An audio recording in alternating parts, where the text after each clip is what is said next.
Oh no, the Dallas Stars are choking again. I'm okay, for now. Oh, well, now the Leafs are choking again. Oh, but the Stars are choking again. Again. Okay, I'm fine this time. Now I'm choking. Oh, now our cameraman's choking. Wait a second, we don't have a cameraman. Try not to think about it. Hello guys, welcome back to Diaz of Our Game 71. Stars vs. Leafs, aka Chokers vs. Chokers. The Chokers win in the shootout over the Chokers. Oh wait. A team couldn't be a choker if they won against another choker. Anyways, let's just get into the game. Now, before the game, some notes here. Matthews, of course, still out for the Maple Leafs. He's looking to return in a couple of games for them, but of course, that's a huge thing to be out for the Maple Leafs, and I'm not going to get into it right now, but I think that they weren't really needing the offense there. Now, second, it's a fantastic pass in behind the net, right to Klingberg, who's, of course, in the slot. Now, Freddie makes it just a gigantic save for the Leafs, as that would be a giant one, not having the stars on the board for a couple of unanswered ones. Now, the puck goes right to Letton Stick, and he's looking to play the puck, maybe shoot the puck into the neutral zone, as the puck glances off Letton's stick, goes right in front of the net for an open Kadri, as he has the great awareness to go to in front of the net, and basically uncovered Letton. He just basically coughs at the puck, Klingberg style, right to Kadri, and he buries the goal. Probably one of the easiest goals of his entire life, and he scores at 1-0 and make the Stars go down to the Leafs very early in this game. Now it makes another terrible play as the rebound just goes just way wide, and of course it goes right to JVR. Of course he's planted there, and he gets a pretty patented goal right there, pretty much in the slot area. That's one of the goals that he likes to score. There was a lot of traffic in front, but he somehow finds the hole, and the Stars find themselves down 2-0 again very early in this game. Now Klingberg has an amazing chance after the Leafs were dominating, and he just shoots out the post. Another bad instance for the Stars, another few posts added the total missed goals there, and Klingberg was really good today. Offensively, I felt like he was one of the best All-Stars. Now, Seguin makes a brilliant pass afterwards to Benn, who rips it. Basically has an empty net there, but he makes a good shot. But Seguin, absolutely fantastic, just pass out of nowhere, and he finds Benn wide open in front, and he makes it, and the deficit is cut to half, 2-1. Now, Pattern gets a good opportunity. He shoots and goes off of Fax's stick, just barely enough to get past Frederik Andersen, and that was just a beautiful play. Again, deja vu a little bit on that play. That was almost a carbon copy of the last goal of Faxa in the last game, and that was just basically a carbon copy of that goal, which I was just stunned because Pattern was on the same exact side, and Faxa was almost basically at the same exact spot, and they basically do the exact same goal for the second day in a row, and of course it works, and the Stars are tied. They find themselves tied in the last few minutes of the period, and a clutch goal for them to be tied 2-2. Now we go into the second period, and we find that Curtis McElhinney is into the net replacing Frederik Andersen. Now, there was a supposed injury. We now know that's an upper body injury for Frederik Andersen, and there was a little bit of a play there where Radulov falls onto Frederik Andersen. He was basically pushed by Polak into Andersen. Now, I didn't see anything really substantial there that would indicate that Frederik Andersen was injured there, but apparently that he went out of the game.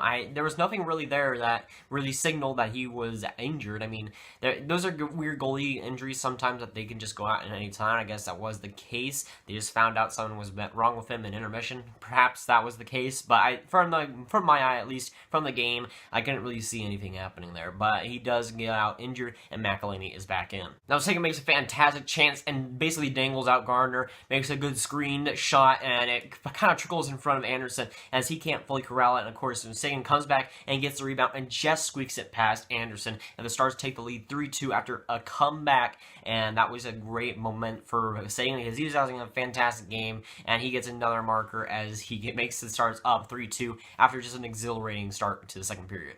Now, after that, Fox Sports Southwest showed a cool graphic that said that Seguin was part of 18.6% of goals that the Stars have scored, something like that, which is just ridiculous. And of course, that went up further throughout the game, which was cool to see. But man, that's just an absolute, just amazing number by him. As more of the Stars have been scoring a lot of goals with Seguin on the ice, rather than not scoring too many goals. But with Seguin, that's just a fantastic stat to see. Now, Buchanan gets a fantastic pass, basically cross crease, but he can't get his stick on it, and he was just basically whiffs on the play, which was a shame because he had a wide open net. Basically, if he would have scored, that would have been the game tied, and that would have been his first goal as a Maple Leaf, and he basically just whiffs on a wide open net, fortunately. But the Leafs start sleeping as Shore makes a fantastic pass right to Remy Ellie, who finally finishes a goal. I've been saying this for the longest time, really. And Remy Ellie has a lot of pieces, but he just can't finish to save his life, and he finally does. He finally buries a goal and gets the Stars up 4-2 away from home. That's his first goal in 23 games.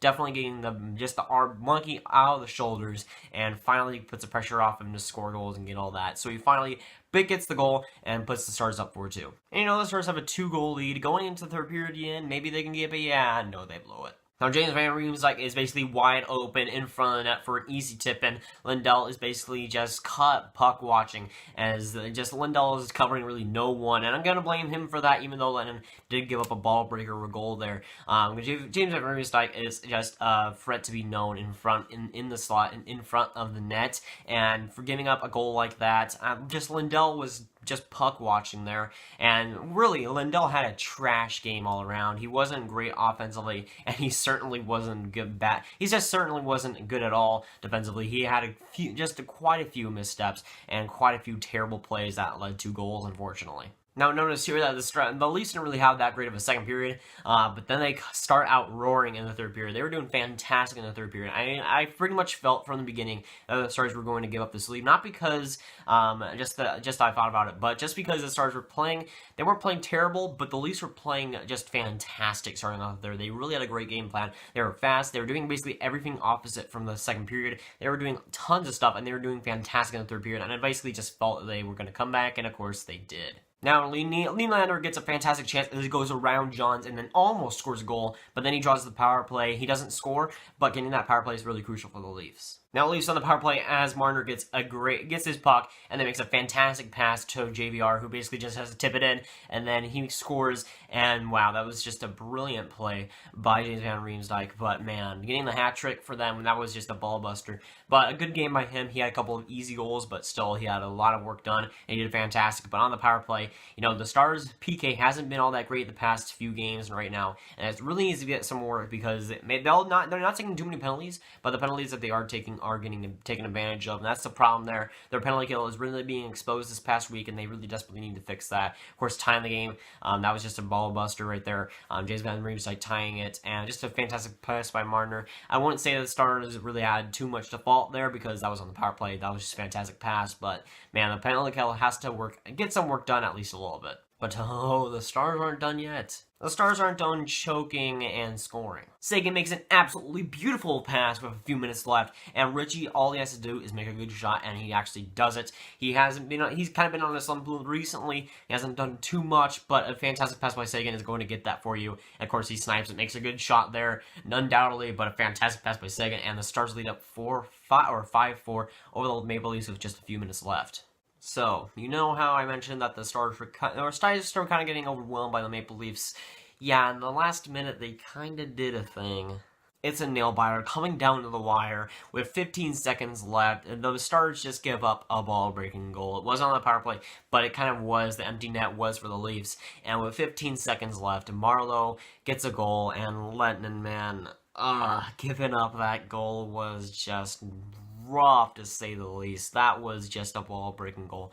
And once that goal was scored, I had no doubt in my mind that Toronto was going to win this. I had no doubt in my mind that Toronto was going to win this. After that goal, the Richie goal, I thought they had kind of sealed it, but after that Marleau goal, I had no doubt in my mind. And the reason why is because just Toronto was dominating basically the whole third period, and I really felt like that was the momentum shifter that the Toronto Maple Leafs really needed in those last couple of minutes. And of course, with 15 seconds left, the Toronto Maple Leafs score and tie it 5-5, and the ACC goes erupt for it. Now the Stars go to overtime, get the point, and that was a nail-biter as well. That overtime was just a thriller. So many chances for both teams, and both teams really had a fantastic just overtime, but nobody scored. And of course, the 3-on-3 overtimes are always fantastic to watch, and I always love watching them. Shame it had to go to a damn shootout. Oh boy, the shootouts are just the bane of my existence, whether the Stars win or lose. Then the game ends in the shootout. Bozak scores and Marner scores to seal the game.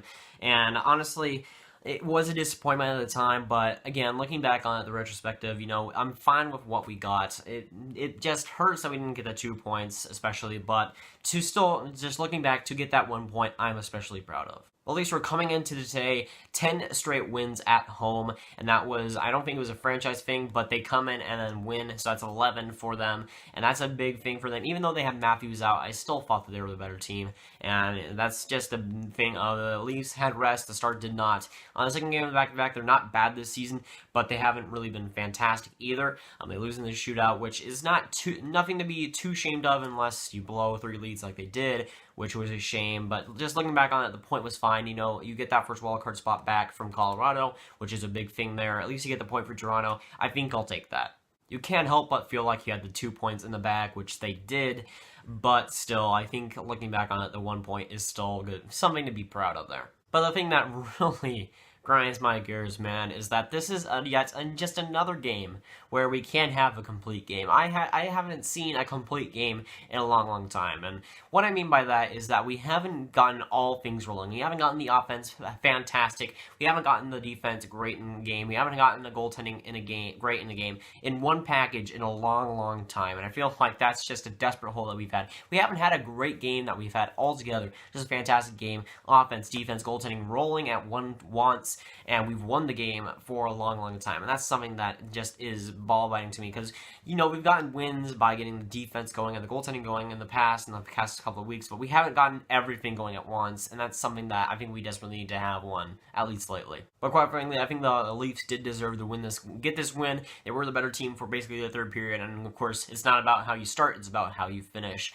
And for a lot of that was for the Stars. They started off terribly and then finished off. They were looking to finish off badly, but they did end up getting the win. The Leafs did. Now, for the Stars, you had that terrible start. You were down 2-0. I think that is a decent thing. And going back 2-0, I thought the game was basically over at that point. I didn't think the Stars had the momentum necessary to bring back to the Maple Leafs, but of course, Frederik Andersen not returning in the second was a big thing for them. Move back to first in the wild card, which is just a little bit important to get that point.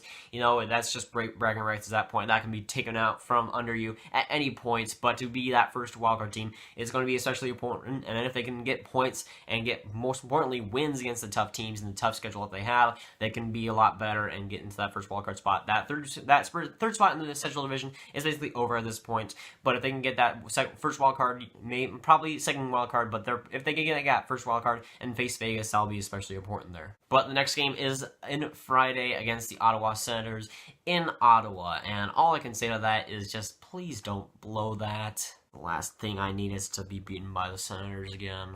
But that's going to, guys. Like, subscribe, and not ring that bell if you haven't. Tell me down below what you thought of the game if you were watching it, and I'll see you guys later. Goodbye.